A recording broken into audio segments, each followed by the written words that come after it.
Chapter 4. Two different kinds of father. Jenny, he isn't going to be president of the USA after all. We were driving back to Harvard. You still weren't very nice to him about it, Oliver. I said, well done. Huh. Oliver, why are you so unkind to your father? You hurt him all the time. It's impossible to hurt Oliver Barrett III. No, it isn't. If you marry Jennifer Cavilleri... Oliver, I know you love me, but in a strange way you want me because I'm not a suitable woman for a Barrett to marry.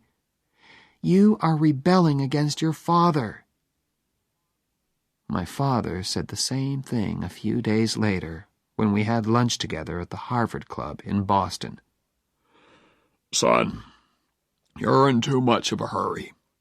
The young lady herself is fine. The problem is you.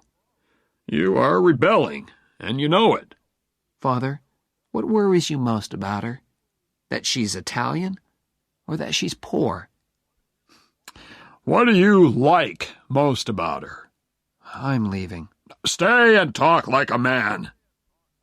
I stayed. Old Stonyface liked that. He's won again, I thought angrily. Wait a while, son. Oliver Barrett III continued. That's all I ask. Finish law school. Why do I have to wait? I was rebelling now. Oliver, you are still under 21. In the eyes of the law, you are not yet an adult. Stop talking like a lawyer, damn it!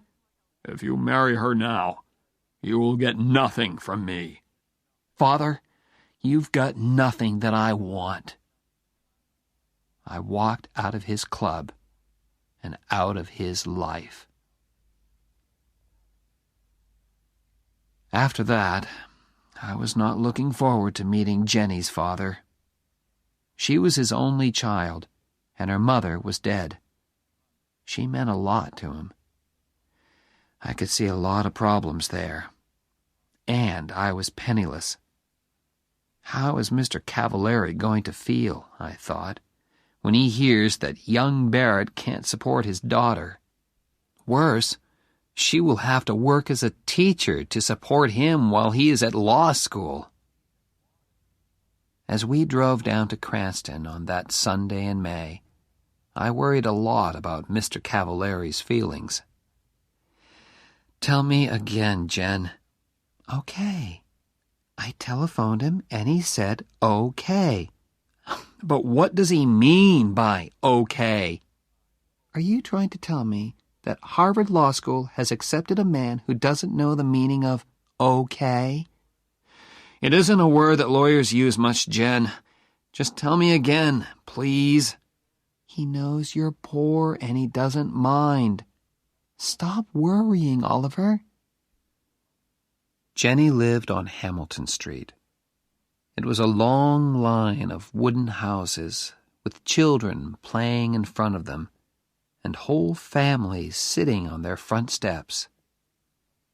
I felt like a stranger in a strange land as I parked the MG outside 189A Hamilton Street. Mr. Cavilleri's handshake was warm and strong. How do you do, sir? I said. I'm Phil, he said. Phil, sir. It was a frightening moment. Then Mr. Cavilleri turned to his daughter. Suddenly they were in each other's arms, laughing and crying and kissing. I felt like a stranger. For some time, I did not have to speak much. Don't speak with your mouth full, my family had told me when I was a child. Phil and his daughter kept my mouth full all afternoon. I don't know how many Italian cakes I ate. Both Cavalleris were very pleased. He's okay, said Phil at last. I told you he was okay, said his daughter. Well, I had to see for myself. Now I've seen him. Oliver? Yes, sir? Call me Phil. You're okay. Later, Phil tried to have a serious talk with me. He thought he could bring Oliver Barrett III and Oliver Barrett IV together again. Let me speak to him on the telephone, he said.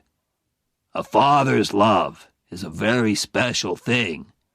There isn't much of it in my family, I said. Your father will soon realize, he began, when it's time to go to the church.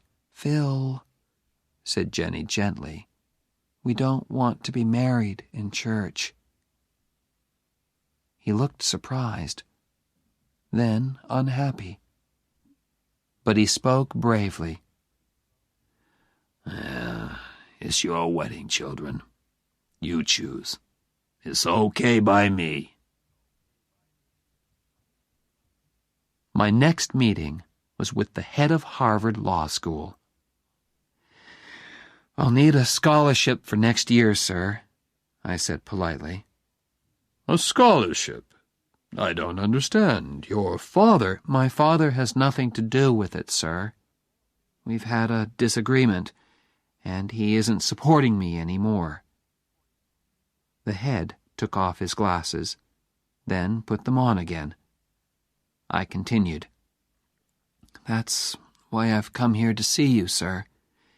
I'm getting married next month. We're both going to work during the summer. Then Jenny will support us by teaching. But her teaching won't pay enough to send me to law school. Sir, I need a scholarship. I have no money in the bank. Mr. Barrett, our scholarships are for poor people, and it's too late to ask for one. I do not wish to enter into a family disagreement, but I think you should go and talk to your father again. No, I said angrily.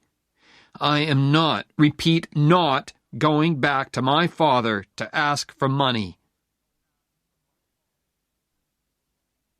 When Jenny graduated from university that summer, all her relations came from Cranston to watch. We didn't tell them about our marriage plans because we wanted a quiet wedding and didn't want to hurt their feelings. I graduated from Harvard the next day. Was Oliver III there in the university hall? I don't know. I didn't look for old Stonyface in the crowd. I gave my parents' tickets to Jenny and Phil. But as an old Harvard man, my father could sit with the class of 26. But why should he want to? I mean, weren't the banks open that day? The wedding was on the next Sunday. It was very quiet and very beautiful.